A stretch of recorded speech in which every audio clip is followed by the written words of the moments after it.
Here's a quick look into today's episode. Hey, listen, no one in this formation has made more mistakes than I have. But I had learned over time that there are times to give folks second. He goes, when you get out there, just be by the book. Understand what you need to do things the right way. Who has what it takes in order to do those duty positions? It's the people that embrace the things that you just said about creating an environment.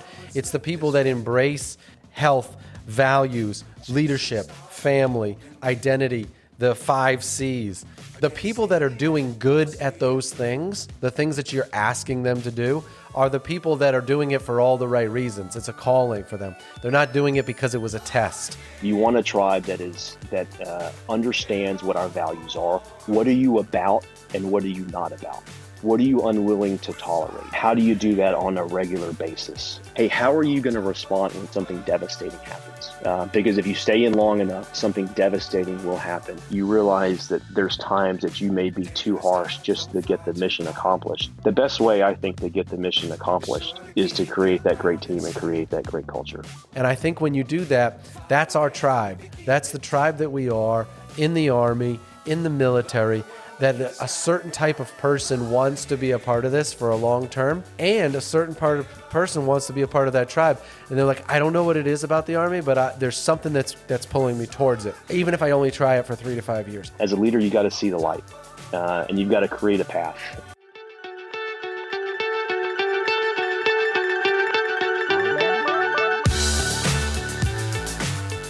Welcome to another episode of Teach Me to Fish, where our purpose is to help leaders better understand what drives people. In today's world, the core of recruiting and retaining talent revolves around leadership. And not just average leadership, but motivated, values-based, inspirational leadership. Our purpose is to get a little bit better every day. Progress equals small victories and stacking habits. Habits like getting up early, working your butt off, learning something new, being positive, and surrounding yourself with phenomenal people. Today's episode is with Jimmy Howell. Jimmy is the brigade commander for the Army's only Airborne Brigade in the Arctic and the Pacific in the 11th Airborne Division. This conversation centers around leadership, organizational culture, and the type of environments that talented people want to be a part of. We'll talk mostly about our failures, mistakes along the way, and how leaders trusted in us, and how we recommit after setbacks and tough situations. Like all of our episodes with the most successful leaders, it's tough to cover it all, but I think we got a ton out of Jimmy in this one. I hope you enjoy today's conversation with Jimmy Howell.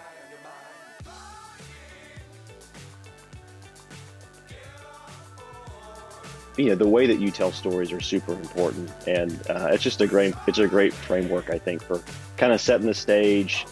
Again, I love the challenge, right? Because we are who we are based on the challenges that shape us. But it's funny, like a lot of the culture stuff. I remember getting from you at one point something that you'd said about, everybody in the Army wants to be on a great team, and they want to have leaders that care for them, and that's been like the foundation of what's kind of guided me throughout the time. So before we get into too much of who you are, where you started, some of the lessons that you learned, what are some of the things that you've thought of over the years or recently that you've thought of when people hear my name, when people hear Jimmy Howell, like what are the things that you hope that people think when they hear your name? And tell us a little bit about who you are, what you're doing right now. Yeah, thanks, Matt. But, at some point, everyone's got to kind of figure out their purpose, right? And what their why is and why they do the things that they do. I always want to create a great team. And, something that I heard you say a long time ago is when people come into the Army, they want to be on a great team. They want to have leaders that care for them. And I think that's been something that's driven me for a really long time. And so, like, how do you create great teams? How do you be the leader that creates a culture where everyone can flourish and everyone can be successful? Teams have to perform well, right? Everybody wants a leader that's good at what they do. How do you get units to recognize their potential? How do you create an environment where folks feel valued, that you care for them, and that there's a lot of trust, right? Units and soldiers, they've got to have trust. They've got to know that they can try hard things. And maybe they come up short, but you're going to take care of them. And it's not just a high pressure environment all the time. And so there's always a balance that you've got to do with those two things, right? How much pressure do you put on? Where do you take off? You've got to develop folks along the way. But the way that you look at leadership, I think, is really important. You've got to look at folks optimistically. You've got to think foundationally, believe that everybody can be developed, and you got to give them that opportunity. And so, if you're building a team where folks can perform at a high level, where the culture is great, where everybody cares for each other, and they try to make people better, and you create trust between leaders, now you start to get an environment where folks can really be their best. And as I've gone back and look, hey, what is my purpose? I realize that I want to help folks reach their potential. I want to help them reach their goals. And as an Army, you've got a mission that you've got to do. And so you can do both of those things as long as you develop folks the right way, and then make sure you got a culture that's great, right? You want to build great teams. So I figured out that's kind of my purpose and what drives me on a regular basis. But you don't get there right when you start. You're developed over time. And just a little bit about me. I never thought that I'd be doing this long term, right? Like I remember being an 18-year-old kid. Like my family wasn't really in the military. I didn't know much about it. I had the opportunity to go to West Point. And initially I was like, man, I don't want to do that. I don't want to go in the Army. Yeah. And then I was like, hey, maybe you can come up here and play football. And I'm like, hey, that sounds great. And I think, like so many people, you get into the Army for a bunch of different reasons, but then at some point you start to fall in love with it, right? And so, like, I was very immature as a cadet. It took me a while to mature. It was not at the top of my class. I was at the bottom. I got in trouble a lot, right? I was stubborn, and I was like, "What are these guys telling me what to do to clean my shoes and clean my room and shine my shoes?" And so, like, I racked up a lot of hours and things as I went along, and then slowly started to mature and really enjoyed like all the infantry stuff that we would do in the summer times. Yeah. And I was like, hey, I kind of like this, right? I mean, growing up playing sports, love the idea of teamwork. I love everything about it. The Army's a huge team, and it's all about people. I started to figure out, okay, well, maybe I can do this. You just go from one job to the next, and try to do your best. Over time, you realize how great the people are around you, how great the mission is, and you're doing something that's more important than yourself. And it's just it's been a great adventure for us. A lot of people, when they've either been in the Army for 20 to 25 years or something, or they've been doing a career for, 15, 20 years, they give advice based on their 20 years of experience. Yeah. But if you could kind of think back to like some of those, your first experiences, like when you first showed up at West Point, you first showed up at college, or when you first kind of get out to those first units, think back to some of those things that pre-Colonel Howell, pre-battalion commander and brigade commander, Howell thinks. It's like, what were those things that were on your mind? What were some of those challenges that you started to go through back then? So people can see that you're a human, that you've made mistakes, and that that's how you got to this point, is through making a lot of mistakes and through trying a lot of things and asking a lot of questions and learning as we go. One of the things that I tell folks in the formation is, hey, listen, no one in this formation has made more mistakes than I have. The sergeant major and I, we've been around more than anybody else. It's okay to make mistakes. Now, there's failure when you've tried your best and you prepared and you just haven't gotten there. And that's good, right? Now, if you haven't prepared, that's a different thing. But man, do I have a lot of experiences and times where you come up short and you learn from those. I remember being a cadet. I talked a little bit about, like, I wasn't the best cadet. I was there. I wanted to play football. I liked the idea of graduating from West Point. Hey, you can get out after 5 years. You got a good job. You can make some money. I remember after my sophomore year, going into my junior year, I got cut from the Army football team. And like, that'd been my identity. And I was like, man, what am I going to do? And so I had to kind of find my purpose, and it took me away. I kind of wandered for a little bit, but I remember, my team leader, he was a year older than me, Cadet Bernstein, who was actually killed. He was in the 173rd and killed in Afghanistan in 2003. He was very patient with me, really tried to explain leadership, what it was about. I mean, he was a great cadet, a great officer. That was the first person I remember who had like tried to take care of me, right? Mm-hmm. The other folks, they just tried to like put pressure on me, and I didn't respond well to that. But I remember like that was the first cadet who I really cared about making Jimmy Howell better.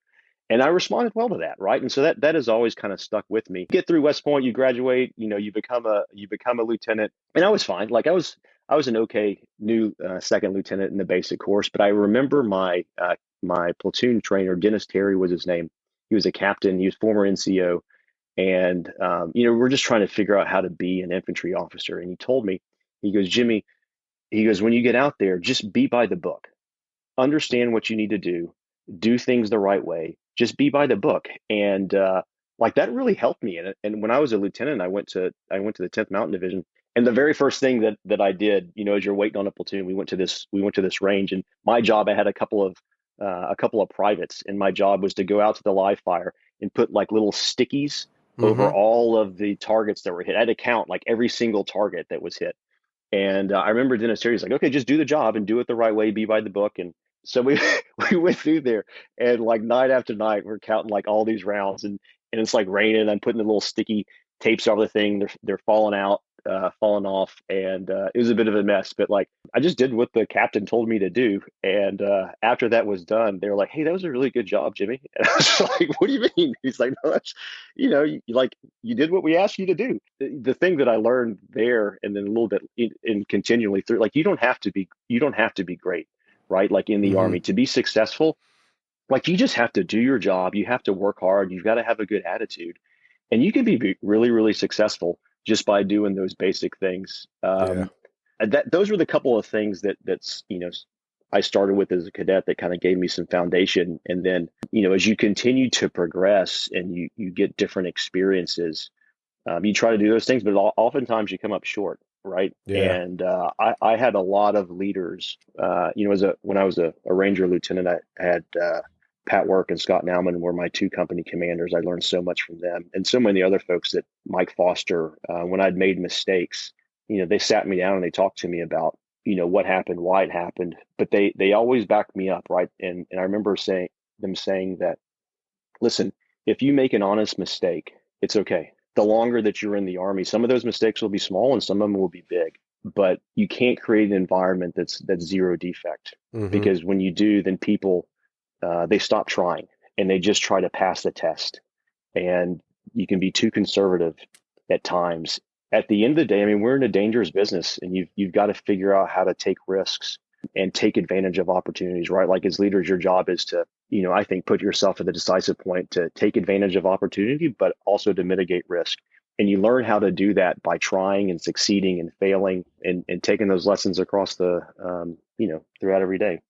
I think that one of the reasons that our kids, and I can speak because some of this generation are my kids, and there's so much with social media, and there's so much out there that shows this instant success, that shows 24-year-olds, Mark Zuckerberg ruling the world, and what we don't see is all the mistakes that they made, getting to that point. We just see the Instagram reel that shows all the positiveness, all the great things, the graduation from college, and what we don't see is the late nights and the early mornings and the struggles and the failed tests. But when you talk Yeah. to a successful person, that's one of the first things that they bring up, is that there was so many small failures and so many mistakes along the way, and failed tests and moments where they didn't think they were going to make it through. And the more we can be honest with people and tell them about those stories and share with them that they're not on their own, I think we can bring down a little bit of the anxiety, bring down a little bit of that competition, bring down a little bit of that small little depression that people are in, whether they think they're not as good as everybody else.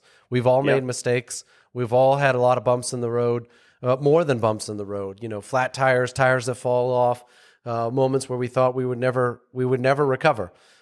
I can tell you a few stories of those, and some of those mistakes are small, right? And some of them are big. I think people put so much pressure on themselves, like you said, Matt, to be perfect, right? They want to be the best version of themselves, and they're afraid to make mistakes. And so I remember Pat Work was my company commander. We were on a range. We were doing some battle drill 6 stuff in a shoot house, and I had a great team leader. Like he was really, really good, who had a negligent discharge with the shotgun, just the way that he was clearing it. We're like, oh man, that's not good, because if you have a negligent discharge, like you can be, released from the Ranger Regiment. It had happened. We handled the situation there, finished up training, and we're like, man, I got to tell my company commander about it. That same week, I think it was that same day, there was another training accident, and so like all the attention had kind of gone to that, and the company was focused on that, and it was there was a big deal there, and it had kind of gotten, it was a little bit more of an afterthought. Hey, we'll bring this up a little bit later. And then time went by, and I think I just rationalized it to myself. I didn't tell him. And he came back to me, this was months later. He goes, "Hey, Jimmy, did one of your NCOs have a negligent discharge at the range?" As a yes, sir, that had you. Why didn't you tell me? And I go, "Sir, I don't have a good reason. I should have told you. There's no reason I should." And he goes, "Hey, listen, you just got to trust me. I mean, I understand, but you've got to trust your leaders to understand the bigger picture and make the right decision based on what's right for the Army and what's right for the leader." And it ended up working out and okay, and a little bit of trouble with the NCO, but it was fine. He was able to continue on his career and get developed. And I remember that feeling, right? Like when you're supposed to do something Yeah. and you don't, and it's a sinking feeling. And I'll skip forward in time when I was a major and tell you another story, like a similar story where I didn't do the things or create the environment that I should have. I was a major, and we had a lieutenant who was struggling a little bit in the battalion, and there was an incident between him and the battalion commander. And I didn't see the incident when it happened, but I sure heard about it afterwards, right? And I remember me and a couple of other leaders. The sergeant major was the direct one to address it with him. He addressed it, and hey, this isn't something that can happen. And then we just kind of went about our time and our day. Big investigation, 15-6. I remember being interviewed by the colonel who was doing the investigation, and he asked me, he goes, "Why didn't you say anything about this? Like, why didn't you report it?" And again, that feeling like in my gut. And what I told him is, and it was a rationalization, I told, hey, we addressed it with the commander. I felt like that was good enough. But what should have happened is we should have gone back and said, "Hey, sir, you got to make this right with this kid." Afterwards, I remember getting a reprimand, from my brigade commander about it. What he told me, he goes, "Hey, Jimmy, what concerns me is that no one brought this to you, right? Like the three shop, the kid didn't come up. No one else came up and said, 'Hey, this had happened and it's not right.' And so there's an environment where folks don't feel comfortable bringing that to me. And I felt like, man, I didn't have the moral courage to make sure this got right. Yes, it got addressed. They talked to him about it, but it's misplaced loyalty, right? Loyalty is one of the hardest things. It's the simplest thing. As you look in our leadership manuals, it sounds very simple, but when you peel back loyalty and you talk to folks, I love talking about this in counseling, because oftentimes I remember doing this as a battalion commander, talking to lieutenants, and they're like, "Oh yeah, I love the Army values. I'm all about the Army values. I live them. Loyalty is super important." I'm like, "Okay, well, who are you loyal to first?" And they're like, "Well, what do you mean?" And I'm like, "Well, prioritize loyalty." And oftentimes like, "Well, I'm loyal to the guys first. I'm loyal to the platoon." And you peel back loyalty, it actually outlines it in our manuals, right? You've got to be loyal to the Constitution, the Army, your unit, then your soldiers. And what I'd realized in that circumstance is that my loyalty was to the commander more than it was to everybody else in that unit, right? Which is not right. And I think that's probably why I rationalized some of the decision making I did, and not dealing with it better towards him or reporting it to somebody else, right? Mm-hmm. Mm-hmm. And so fast forward later as a battalion commander, I had an incident with a platoon who promotion party for an NCO, and a lot of the NCOs doing what they thought was right in the way they'd been brought up. Right, you get your sergeant rank, slight punch on the chest. A couple of the NCOs took it too far, and the kid passed out. And so they took him to the medics. The medics took a look at him, and but the platoon decided to keep it in house. And the only reason I'd heard about it was because of my battalion senior medic. He goes, "Hey, sir, did you hear about what happened?" I'm like, "No, I didn't." And so when I went back and I talked to the platoon about it, it was that same type of rationalization, right? They said, "Hey, it was an accident. They're good NCOs. They didn't mean to do it. Let's just keep it in house." And I ended up removing the platoon sergeant and the platoon leader for a period of time. And I go, "Hey, listen, you've got to trust me. You've got to trust your high. You got to tell somebody about this type of stuff, because the Mm-hmm. loyalty isn't to that one individual and that one NCO. It's to the collective group." And the reason that we found out was because there was a young medic in the platoon who goes, "Hey, this isn't right. I think it's happened before, and we've got to tell folks about it because I don't want it to happen again." And so those two leaders, like, again, we picked them back up. They got another opportunity later on down the road, but they learned their lesson, right? And it was a hard lesson for them. They lost command responsibility for their unit for a short period of time, and then we taught them and stretched them and brought them back up. But those are some of the small things. But again, Matt, like there's bigger failures too, Yeah. right? There's some, one thing I talk to commanders about when we counsel them is, hey, how are you going to respond when something devastating happens? Yeah. Because if you stay in long enough, something devastating will happen. I'll tell you two stories when I was a company commander. One, I was a company commander out in Kunar province in the Korengal. We had a friendly fire situation. We're at that point, a tough fight, very aggressive, really trying to maximize the weapon systems that we use, be as efficient with them as possible. As possible. A lot of really danger close fire missions. That's the way folks were surviving. We had a situation where a platoon was getting pinned down, and we were using joint fires, artillery, mortars to really hammer the enemy positions around them. We were trying to do too much. We were shooting artillery, we were shooting mortars, really trying to maximize. All of those missions were danger close. They were in a really tight spot, and we're trying to walk. We didn't have the JTACs with us, and so we were trying to walk on the fires and then shoot a Willie Pete mission to bring in some CAS. We made a mistake. I made a mistake. Our CP with the artillery rounds that were coming in and the mortar rounds, they were landing really, really close to each other. And one of the rounds landed too short. And so I remember having a conversation with the platoon leader. Or I'm sorry, we didn't have a platoon leader at the time because he'd gotten hurt, but with the platoon sergeant. And we thought it was the artillery that was coming too short. And so we turned off the artillery and decided to continue on with the mortars instead of just shutting everything down and starting over. But the round that was landing close was actually the 120 fires. And we ended up walking our 120s right onto the position. We killed one of the soldiers, injured several more. A devastating time, right? Like worst thing that can possibly happen is killing one of your own soldiers. We were just overconfident in what we were doing, trying to do the right thing. But there's a bunch of other reasons, that contributed to it. But at the end of the day, I told folks, hey, this is my fault. It's my fault. As leaders, you got to take responsibility for different things. And so really, really tough to come back for that. But, big investigation. I got, and others got, letters of reprimand and concern and things like that. But, my boss and my bosses, for whatever reason, decided to keep me in position and thought the best thing for the company was for folks to continue on. I don't know. It was never explained to me, but folks took a chance and said, no, I think Jimmy should continue on. But a different situation happened to me in the Ranger Regiment. A lot of fighting. We were in Kandahar. You remember how it was, right? Targets every single night. Lots of firefight, lots of missions, and we had one mission towards the end of the rotation. We're linking up with the battle space owner. Oh man, we were chasing this target all around. We'd gone to a bunch of different objectives, and it finally found him. And as the battle space owner was coming to link up, one of the machine gunners saw the battle space owner.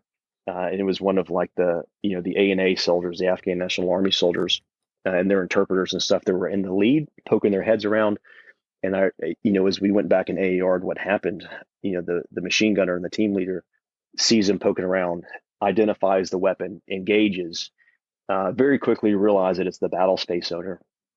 And so we stop everything, make sure that the link up goes. Thank God no one was injured or killed, but we're shooting friendly forces at this point. The good thing is we came back as a task force and changed the way that we did link up to make sure it was a little bit more visible. But I remember my boss at the time. I don't know if he knows this, but I remember hearing him talk to the RCO and explaining what happened. I remember him saying, "Hey, sir, I think this was an honest mistake. I think."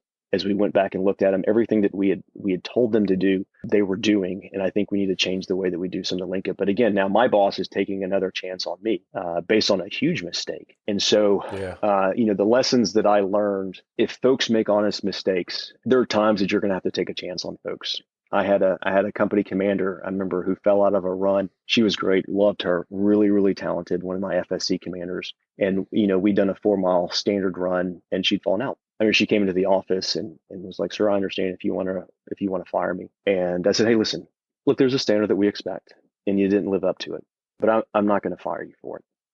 We'll retrain you. This is a mistake that you can recover from. I don't, as an FSC commander, I need you to meet the standard. I don't need you to run a 40-minute 5-mile. I need you to be awesome at sustainment. I need you to be great at developing leaders. but I don't need the FSC to be on the same fitness level as an infantry company. So we went back and retrained, and it was fine, right? Yeah. But I had learned over time that there are times to give folks second chances. If something is illegal, unethical, immoral, that's a different conversation. But if you're doing things the right way, you're preparing, you're putting everything into it. Sometimes things are going to happen. I think that is, I think it is important to recognize that, and I think it's important when you lead folks, you got to be vulnerable, and you got to Yeah. tell them some of those stories, and you've got to explain to them that sometimes these things happen, but if you redouble your effort and you commit to getting better, I mean, everybody makes mistakes, Matt, Yeah. Yeah. and if we just promote folks who never make mistakes, then we're promoting folks that are too cautious, Yeah. you know what I mean, and aren't taking the risk. Or they've never been put in a tough position. Absolutely. I refer back often to Dave Pitt said a few episodes back, and he said, you got to get to know your soldiers in comfort or in crisis. You're going to get to know them, in some way, shape, or form. So get to know them in comfort. Comfort's like PT. It's in the field. It's a tough training exercise. Crisis is like when someone commits suicide, when someone gets in a terrible car accident, or in your case, in combat. What you're using this, though, for leadership is comfort and crisis. How are you as a leader going to handle a tough situation? The comfort is that PT run that you talked about, the company commander. Crisis Yeah. is a friendly fire incident in combat. So you got to know the kind of leader that you're going to be, how you're going to handle tough situations. You got to practice those in comfort, back in the rear, back in training, during PT, and so that when it comes to crisis and you have a horrible situation, you know what kind of leader you are and how you're going to handle those situations. So that's a good segue into like the next big bucket, which is the opportunity that we have as a leader. What's the kind of leader that we want to be, that you're starting to develop, the kind of leader that you want to be in the future, the type of environments that you want to create. And you've talked about creating an environment where you can train versus testing. Talk a little bit about how you think you're going to start to set that, or how you have seen people be successful setting that kind of environment. Yeah. Well, I will tell you, right? I think most folks in the Army will tell you everything that we do, we have found and emulated from somebody else, right? So like we've got to be smart enough to take these things in, and over time you continue to collect them, right? But I think fundamentally you've got to understand that everybody can be developed. And I think if you start there, then you start to see opportunities in folks, and you can see you can appreciate what folks have to offer instead of just focusing on the negative. So I think it's important to focus there. When you talk about developing leaders, again, I not an original thought here. I've stolen this from a lot of different people, but one thing I talk about is that every leader in this formation has got to have the 5 C's, right? It starts with your character. It starts with your purpose. Um, that's got to be right, and it can be developed. You've got to be competent, right? And so if you have the right character, if you're competent and you can do your job, then that is huge. The third thing you've got to have is you've got to be committed, right? You've got to be willing to put the work in to develop those folks. The fourth one is care, right? You've got to care for people.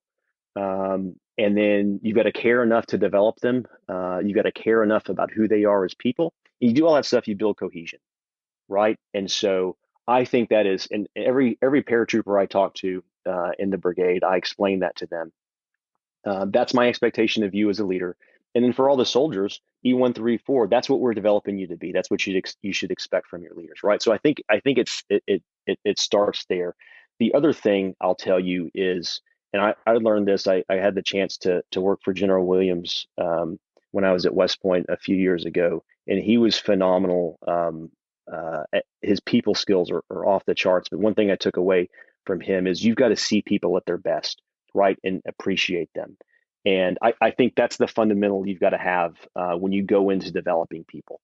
So if you have that, if that's where you start, then how do you build that, right? So a goal for me is training versus testing. There's times to test, right? But not everything's a test.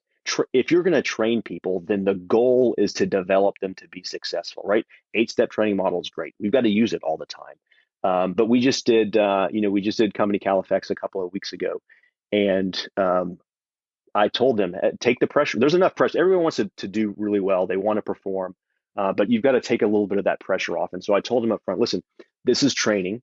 And then I've got a responsibility to teach you and develop you so that you can be successful when you execute. So we did hours and hours of troop leading procedures. All the company commanders got together. We went through all their plans. All the company commanders saw the other people's plans. And then we talked about the direct fire control measures that you really need to maximize the effects on the enemy across the objective. And it was super complicated. Well, I don't know if it's super complicated, but it was a tough lane where they had to breach a lot of times, knock out a lot of bunkers, grenades, echelon fires, all that type of stuff. But the approach we took was we've got to teach them. Nobody had done it before, right? And so if we expect folks to come in and perform at the level of company commanders who have been doing this for 2 or 3 years, we're killing ourselves. What I want at the end of Califex is for them to perform at the highest level possible. And so once we've taught them how to do it, then the next time we do it, we can test a little bit more, right? And so I think that is really, really important. It's the same thing when you go to a CTC rotation. There's already a lot of pressure. People perform the best when they're enjoying what they're doing. They've prepared hard, but if there's too much pressure, then what I see is they're not open to feedback. Right? Because if you have to pass a test, you want to get the highest grade possible. If you want to get the highest grade possible, you're going to be defensive when folks start saying, hey, what do you think about this? What do you think about this? The goal at a CTC rotation is to get better, improve. And so, just like success and failure, sometimes you'll do well and you'll knock it out of the park. Other times you'll stumble. I remember as a battalion commander, we went through, we had a good couple of days and then we're about to go hit Razish, man. And boy, did we stumble big time. And I want folks to take the feedback. So because we got recocked and we did it again, I want to perform at a higher level. And so I think as a leader, it starts with you. You've got to be vulnerable, and you've got to say, hey, these are the things that I did wrong that I've got to improve. And now it creates a condition in a culture where folks will say, okay, well, now I'm going to open up a little bit too, and I'll admit the things that I did wrong. Now, when we do that, we're learning, right? And so high performing, but you've got to grow. And so that training versus testing, I think, is really, really important. There's times to test, but oftentimes I feel like we test before we really train and certify leaders and prepare them the right way. Yeah, I totally agree with the train first before we test. One of the things that I refer to is, first you've got to train people how to do things. You got to train them with their hands. You got to train them how to do things. So your young privates up into your sergeants, your second lieutenants, before you can start testing them or before you can start jumping into the why we do things and this is why we do it, right? Start with why. They need to know how to do it. Just tell them how to do it, show them how to do it. Show them with their hands. They learn with their hands. That leads them into, okay, now I know how to do this. Now we can start talking about why we do it. Right? So you've taught me how to use my hands. You've taught me how to do it. Now teach me why we do it. Teach my head.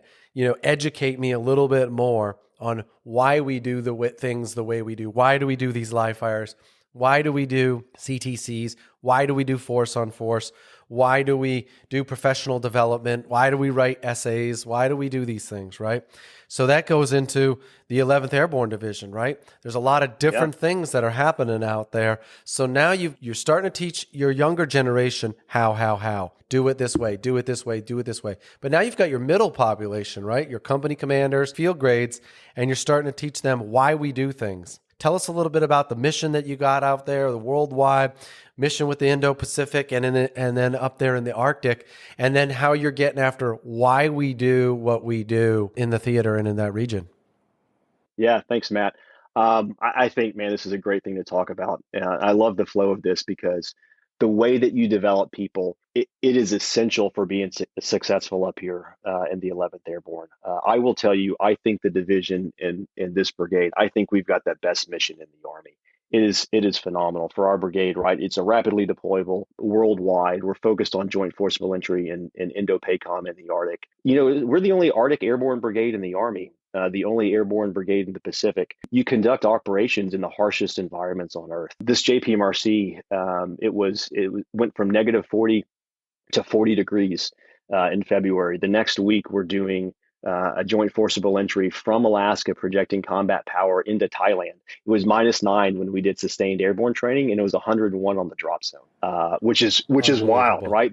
The week after that, we did a JFE from Alaska, flew over the North Pole, like right over the top of it, onto a frozen lake in Norway. I mean, it is part of a larger Defender exercise in Europe, and so you're in this environment that is extremely challenging. Arctic warfighting, there's not a lot of other folks that are doing Arctic warfighting the way that we are. We look at a lot of our partners and allies that fight in these conditions, and a lot of it's defensive. And so we're trying something new, and it is exciting to be a part of. Again, I think we have the best mission. The team here, Matt, is even better. I mean, just a phenomenal group of folks. But the attitude that you've got to have, it's essential to being successful up here. I mean, it was, we had backside support in the Op 4 mission for JP Marcy this year.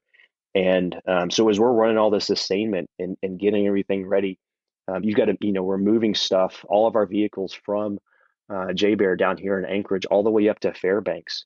It's like a 12-hour move to get up there over a couple of different days. It got down to -52. The leadership that's involved to be successful there. I mean, you've got all the kit to help you successful. And we obviously always need a little bit more for equipment. We want it to be, maintained to the highest level possible. But I remember Mike Foster used to say, "Hey, listen, I know when we're going to combat. I know what it's going to be. It's going to be the time that you least expect it. It's going to be an environment that's extremely hot or extremely cold. You're not going to have all the people you need. You're not going to have all the equipment. The biggest problem you're going to have are all the problems we've got, right? But we still got to win. We still got to be successful. And doing that up here in the Arctic, man, it is incredible. But your attitude has got to be right. The way that you develop leaders have got to be right.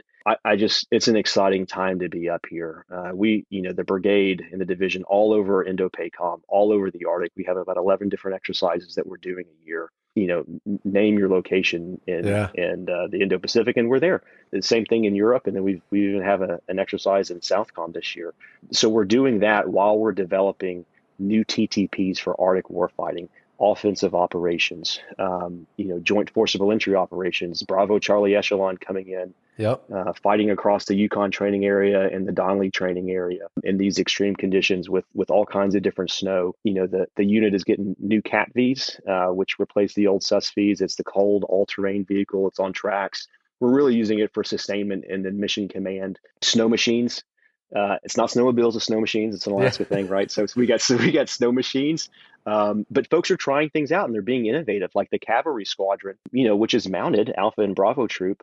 We're splitting them up. There's a little bit mounted because we've got to stay on the roads and things, but they're moving stuff and they're doing reconnaissance on snow machines. We fought Sean Lucas this year. We had a big counterattack. We had folks kind of in the middle of the Donnelly training area. They were kind of on this hidden island, and they did a snow machine counterattack to attack his brigade. I mean, it was awesome. Yeah. It's incredible.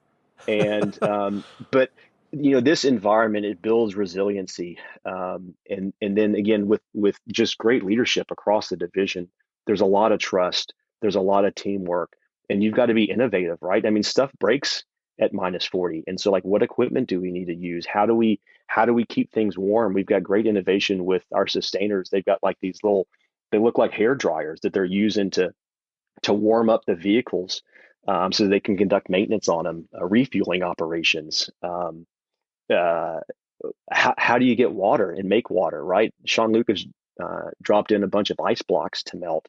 Folks are making snow and they're trying to be more efficient with the fuel and the heat that we use. And so to me, it's a great environment, right? Mm-hmm.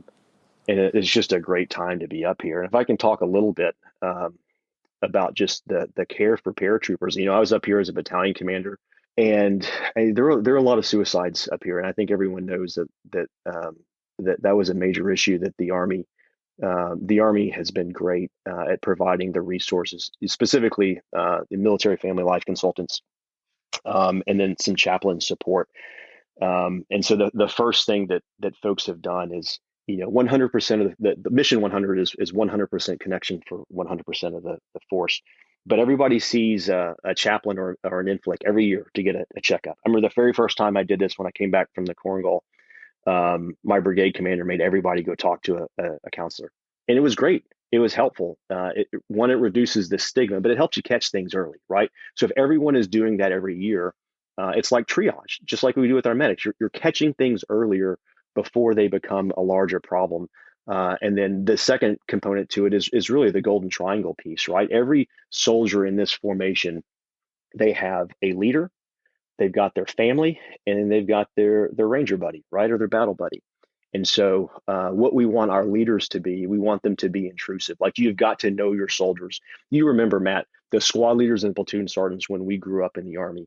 I remember the very best. They knew everything about their folks. They knew, okay, Jimmy Howell comes in, he's a little bit off today. Hey man, what's going on? So we want them to be intrusive, understand who they are as people, their strengths, their weaknesses. Again, taken from General Williams, see them at their best. Really have a holistic understanding of who these folks are. We make sure they call their families, right, and say, hey, I know you're Matt LeClaire's family. There's my name, Jimmy Howell. I'm your son's leader. If there's anything that you need, or anything that concerns you, or just call me. Here's my number. And then the other thing that we tell folks to do is everybody's got to have, you got to have 2 to 3 people. Who are your range? Who do you call when you're stressed, right? Who do you call when things aren't going well? And who are they, right? I got Matt LeClaire is one of mine. Donald Neal, my command sergeant major. There's a lot of other folks that are out there. You got to have those folks that you reach out to, and so the environment has gotten a lot better, and we've seen a pretty drastic reduction in suicide. I mean, look, one is too many. We have near misses. We're bringing in H2F and focusing on wellness and purpose-driven life. There's a lot of work that we're doing with University of Alaska on the science behind purpose-driven life. We're working ethos and character development, good habits versus bad habits, but it's all about creating an environment, a positive environment where folks can be the best version of themselves. They've got a purpose, and we're educating and training people and giving them the resources to be successful, and be the best version of themselves. We talk about character and values and leadership all the time. I'll tell you another West Point story. About 50 years ago, there was a bit of an honor scandal, and there were a bunch of different groups of teams that were involved with it. But there was one team that didn't have any of the honor violations. It was the basketball team. You want to guess who the coach was? The guy with a funny sounding name. Coach Everybody K. called him Coach K. And they asked him, and they said, why didn't the basketball team have an honor violation?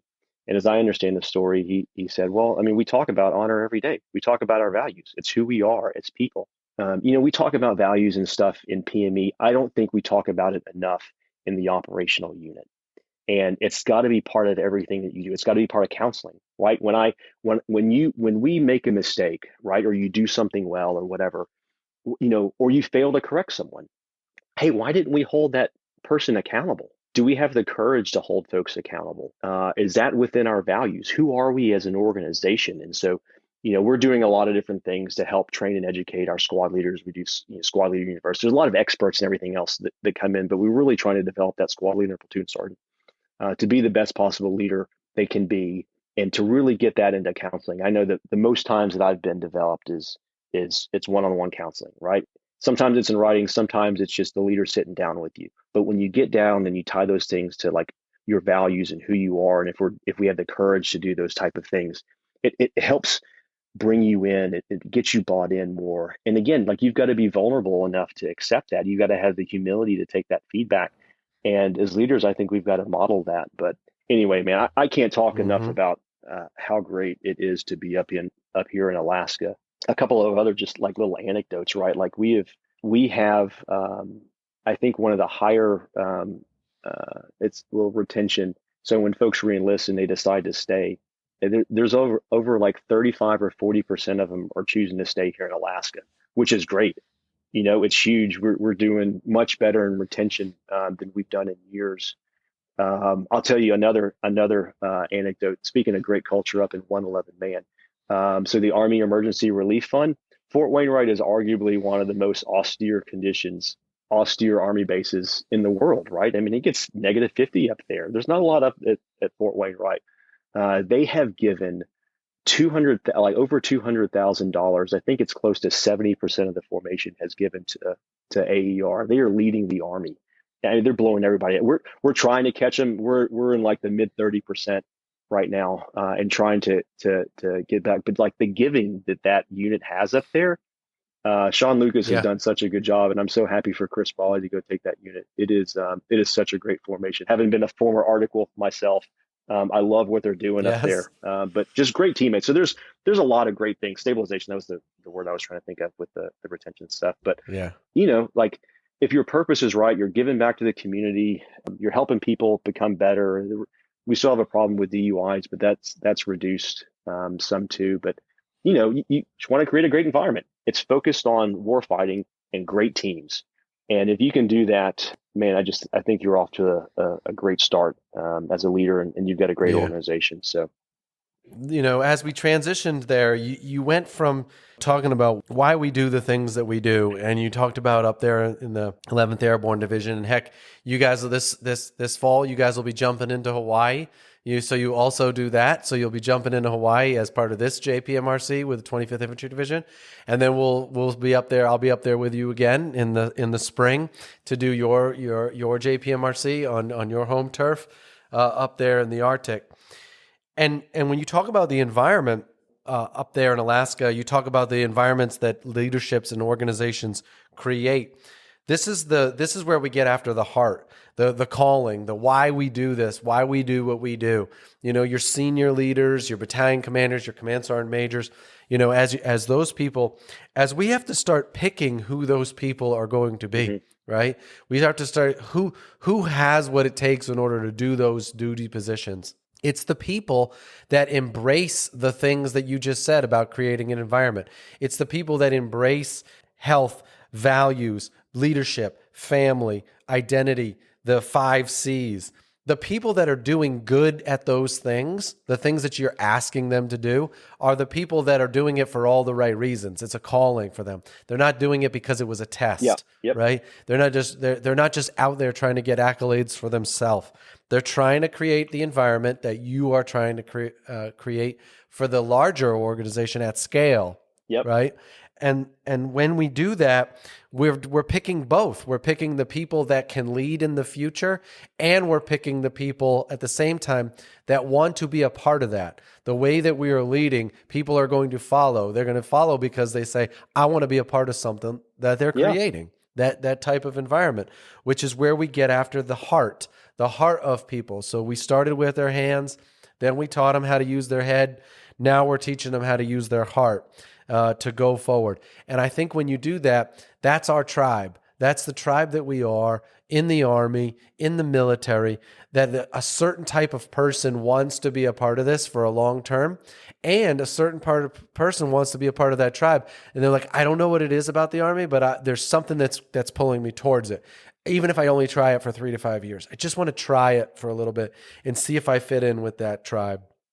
Can you talk a little bit about the environment that we want to be a part of? What it is about that tribe that attracts people, that sustains people for the long term? Yeah, absolutely. Look, I think everyone wants to be part of something special, right? For people join for a bunch of different reasons, but I think that at the end of the day, if you're choosing to go into the Army, you want to be you're choosing an adventure, right? And so I mentioned it earlier. You want to do something that's exciting. You want to do something that's bigger than yourself, but you also want to be in a good unit, a unit that performs well. When you go to combat, and we will all go back to combat at some point, you want leaders that are gonna that make sure that you're trained so that you can be survivable, right? And you do all those things, and you care for people the right way. You develop trust, and you develop an organization that people want to be a part of. And I think that is our fundamental responsibility as leaders. You create those environments so that you can continue to develop leaders, right? But you talk about our tribe. You want a tribe that understands what our values are. What are you about, and what are you not about? What are you unwilling to tolerate? And how do you do that on a regular basis? And the resources that we have to make sure that folks are healthy and living well, love H2F, everything they have. It's like you said, it's more than the strength and conditioning piece. It's also the cognizant piece, the wellness piece, recovery. Like all those things are really, really important. The other piece of this is everybody's got a family. They've either got parents that are, back home, or they're looking for a girlfriend or a boyfriend, or, those of us with family. Like I've got family is so important to me. I know you know this, but I've got 5 daughters, right? But not everybody That's else right. does. Not everybody else knows. And it's almost like you just saw me writing down in my notepad, which is talk about your family and how we can do both. Yeah. Like you can have a successful military career and a successful family. There is huge expectations and there is huge commitment by our families when we serve for as long as we have, and the challenges that we go, and the psychological effect that it has on your family. But you can do Yes. both. So keep going on family, brother. Yeah. It's funny, man. We've known each other long enough. We're synced up. But look, Matt, you can absolutely do both. I love my family. I got 5 girls. My oldest just graduated from high school on Monday.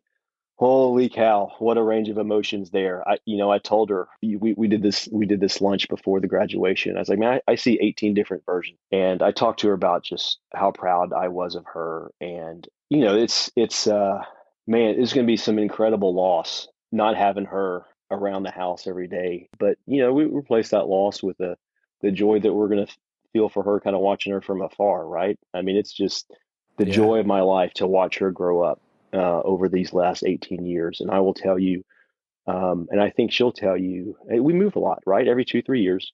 And she moved here her senior year in high school. And so we ask a lot of our kids, but they have loved the life that they've lived. I mean, just the experiences that you've get. We lived all over the US, Alaska twice, in Europe. And most kids don't have that experience. And, I think as a dad and a husband and a father, like, um, the Army's a tough job, and there's a lot of time that you spend away. But man, as a leader, you've got to be purposeful with your time and where you go. I wasn't at work very much this week for graduation, and there's other big things that happen in life where you've got to prioritize. I love that slide that the former chief, General McConville, had about prioritizing family and work, and where the two you've got kind of the routine everyday things and the major events, and sometimes family wins, and you've got to make a decision. Hey, you know what, we got great leaders. I tell my XO, man, hey, you're the chief of staff, you're 2 IC. If I'm not here, man, you got it. It's the same thing for every other formation. And so we have got to make sure that we're balancing, and it's not an equal amount of time, right? But when you have that time, just I didn't do this well, and Stephanie called me on it. She's like, "Hey, when you're here, you're not present. You're in a big job and you're trying to get everything done. You got a million things you're trying to do." And that was a hard pill for me to swallow. And eventually I did, and I realized that I wasn't. And so I've really tried to work on that. But you can do both. I've got a company commander right now who she just had her first kid. Super super excited for her, but she was worried. She's like, "Oh, I'm pregnant now, and I mean, do I stay in command?" And I told her, "Hey, we'll take care of you. Like, listen, the Army can do both. You got a great XO. You're going to take your Yep. leave. The XO will XO for a little while, and then we've got another job lined up for her." And I'm like, "Hey, I'm already looking at you for a second command." So like, we've got opportunities to take care of people. We got to do both. Like, listen, we're the best Army in the world. We develop people better than anyone else in the world as far as like armies go. And you're telling me we can't do these two things? We absolutely can. Yeah. And I think it's hugely important because again, folks decide to stay in the Army, I think, if it works for them, personally and professionally, and if it works for their families. Yeah. And I don't want to say it's tough. You're going to make decisions, but you got to create an environment where folks can do both, and it's okay to do both. And how do you Yeah. program that? We do like Arctic family time stuff up here on Fridays, and lead by example, and give folks the opportunity to take time for their families. Super important. Yeah, I think comfort versus crisis can be Yeah. again right here, which is we need to take care of our families during times of comfort. When we are not at war, when we are not currently deployed, this is the time to to have a baby, to go out there and take your leave, to go out there and go to that school, to go and get that education, to go, you're learning these things during time of comfort. right? Taking care of families when we can, so that when the crisis comes and the whole army and the whole force and the whole country has to come together during a time of crisis, we're now like, hey, you looked out for me during a time of comfort. Yep. I'm going to look out for you as a leader. Yep. And Yep. now my family is going to sacrifice as we deploy, as we go forward. But if we're going to burn the candle at both ends all the time, year after year after year, we're going to have families that have been serving in the Army for 10 years, not during a time of crisis, and they've been burning the candle at both ends for 10 straight years. And they're like, if this is how we treat families when we're not at war, Lord knows what's going to happen once we do go to war. It's not a sustainable model to be able to treat families and soldiers at that same rate all the time for 20 straight years or for 25 straight years. We're just burning and getting everything we can out of them every minute of every day. And people can see right through it. And they're going to do it for a short period of time, but they're not going to do it for a long period of time. Jimmy, there are thousands of topics that me and you could sit here for like hours upon hours and talk about. And people would be like, Matt, like these episodes are getting longer and longer every time you go out and do it. And people will kill me and they'll be like, hey, there's things that you should have talked about with Jimmy Howell that you didn't talk about. And I'm like, I know there are things that I could have talked with Jimmy, and I have been selfishly, I have had the opportunity to talk to you for years. You know, half the stories that you talked about, I was the person on the other end of the microphone, the other end of the radio transmission. I was the person in the dock doing the same thing. I was the one that did a worse situation than you. I was a part of those same investigations and those same 15-6s that you were. And so you've always been the kind of person that I could lean on and I could learn from, you know, and every time we've gone to that next duty position, I've said, you know, because you've always been doing it 6 months to a year before me. And you've said, this is what you need to do. This is what you need to learn. This is what you need to have your head thinking about going into that next position. So what I want to, before we go into like the last, you know, like land this plane, which will be like your leadership approach. Are there any other topics that that you want to kind of get out there for leaders before we go into your overall leadership approach? Yeah, man, there's so many, Matt. I love you, brother, and it's been the Army is a people's business, right? The Army is people. I think you've got to appreciate that, right? Look, there's a million things that we could talk about. I think the last thing that I guess I just want to say before we talk leadership approaches, you can't forget that personal touch with things. You've got it, and you know, this goes into my leadership approach. The very first thing I think I've got on here is you got to be yourself. You've got to know who you are as a person. You know, nobody ever expects to be a brigade commander, right? I just wanted to be a good lieutenant, a good company commander.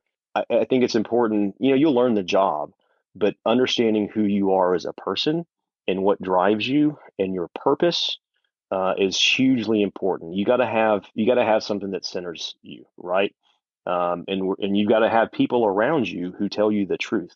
I try to do that with, you know, my command group and folks that are around me. We've got to think differently. We've got to be really, really tight, and we need to challenge ourselves. And you've got to do that with friends that are around you. And I certainly do that with Stephanie, man. I rely on her so much. For those of you that don't know Stephanie, like she's the best person that you'll ever meet. I'm like the number two, right? Like I'm the bonus when we go, folks, because Stephanie is so great. She's just a wonderful person who really cares and loves soldiers and paratroopers and families. And it's an honor to be her husband and see the way that she cares for people. I go on about her forever, but you've got to have people around you that balance you and that help keep you focused. We got a great mission in the Army. We've got great people, but there's times that you can let your drive for excellence take over and you forget that it's about people. You realize that there's times that you may be too harsh just to get the mission accomplished. The best way, I think, to get the mission accomplished is to create that great team and create that great culture. You focus on war fighting and taking care of people. You're going to be all right. But you got to see yourself honestly, and we all have blind spots, and so you got to have people around you that can help you see those. Know yourself and always seek self-improvement. And I think the Army does that really, really well. as we kind of finish up and talk leadership approach, I think that the first one, be yourself. You got to appreciate people. You can't just see them for the things where they need to improve. You got to appreciate them, see them at their best, appreciate what they have to offer to the team, and start there. You've got to hold folks accountable, but you also got to develop them, right? So there's this dichotomy with leadership where you've got to have the courage to call a spade and say, hey, man, I love you, but you're not doing this well. You did not show courage here. You're not being as strong of a leader as I need you to be. These are the things we've got to do. But it comes from a place of wanting to make them better, wanting them to be successful. And you have to have hard conversations with folks that aren't meeting the mark. But if you do that from a place where you care and your goal is right, then they're more receptive to that. I think your attitude as a leader, your optimism, you can't just see the challenges ahead of you. You've got to see a way past all the obstacles through the forest to get where you need to be. I've told stories of I've seen units in combat that have just been morally defeated because they couldn't get past the obstacles that they saw in front of them. As a leader, you got to see the light, and you've got to create a path. And you do all that while you've got a great purpose and identity. It's a fun place to be. We try to do it well here. I don't know how well I do it. I mentioned some of the names earlier of folks that I've worked for and the environments that they've created, and I just try to emulate that. And I think the Army is such a great place because you have so many phenomenal leaders. And again, I don't think, going back to Cadet Jimmy Howell, man, I was like 900 and something in my class. I had over 200 hours like on the nose. I was not a good cadet. And you're brigade commander in an airborne brigade.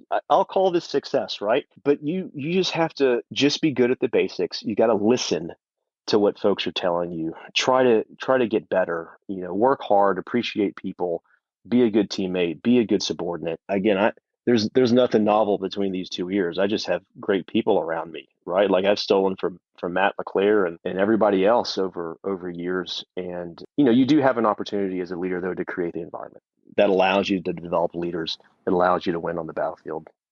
Jimmy, thanks for sharing so much of that. People that have served with you and Stephanie, we know who you are. Thanks for sharing some of this stuff so that we can share it with other people who haven't had the opportunity that I have multiple times to serve with you, alongside you, as a teammate, as somebody that you can call a mentor, that's a peer of yours that you can call on, that you can trust, that'll cut it to you straight. That I have been. The LeClairs have benefited from for so many years, and all the people that we serve with. I've stolen so many things from you and used you as an example. I really appreciate you doing this. I really appreciate you taking some time, not just with me, because I've learned a ton. I got 3 pages of notes sitting right in front of me, and a huge narrative map that I use to get after all these things, and I'll take them forward to JPMRC and to the 196th and to the 25th Division. So know that your influence that you've had on me, and the things you shared here today, are going to have an influence on a lot of people going forward. Yeah, thanks, Matt. I appreciate it. Listen, you were really, really good at this. And I hear you talk about people's superpower. This is you got a lot of superpower. This is one of them.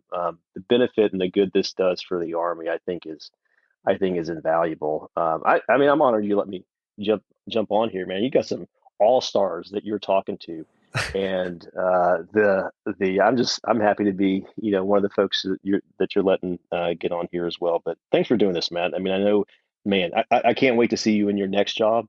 I am so excited. I think it's going to be great for INDOPACOM and USERPAC, and I think it's going to take JPMRC and what we're trying to do out here to a whole new level. I cannot tell you how great of a training environment it was for us, not as the rotational unit, but just even as the OP4 and doing the backside. We learned so much, and so I can't wait to see where you take this next year.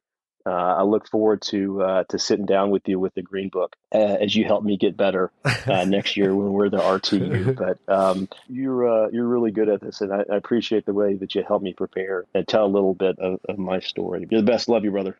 All right, brother. I love you too. Thanks for doing this. Talk soon. All right, man. All right, bye. Bye.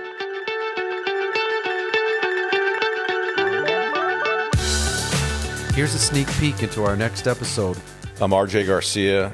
I'm the Deputy Commanding General for Support in the 25th Infantry Division. The most important thing and the thing I'm most excited about personally and professionally is change. My family's going through a bunch of change. I've got kids moving out. My wife's looking at her career and driving change. My job's changing. The Army is adapting to the environment, not from top down, but bottom up, right? We're adapting to the environment. And I'm really excited about it. What came to your mind? What did you think when you found out that was what your next step was going to be? Was to be the Commandant of West Point? I quite frankly, I didn't quite believe it. And some of the folks that told me will kind of attest to that, because I kept saying, okay, well, when is this going to be locked in? And they said, it's done. You're going.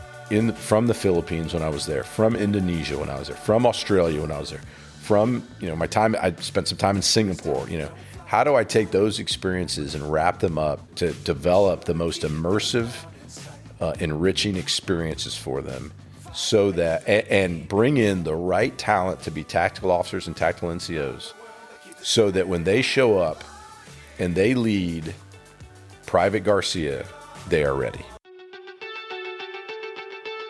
Thanks for listening today. I hope we sparked some thoughts about the people that have inspired you to be who you are today. I hope you share some of your thoughts, and better yet, demonstrate them for the people in your life. Our pursuit is to get a little bit better every day.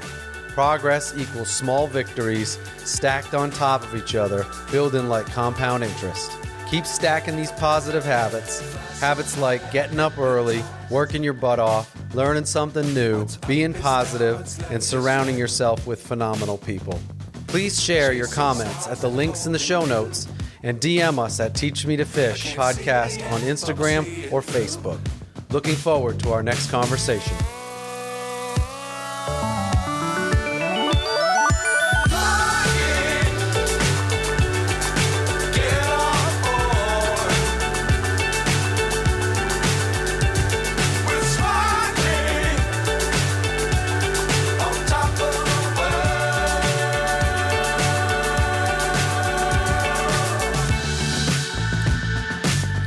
Times don't fly too high.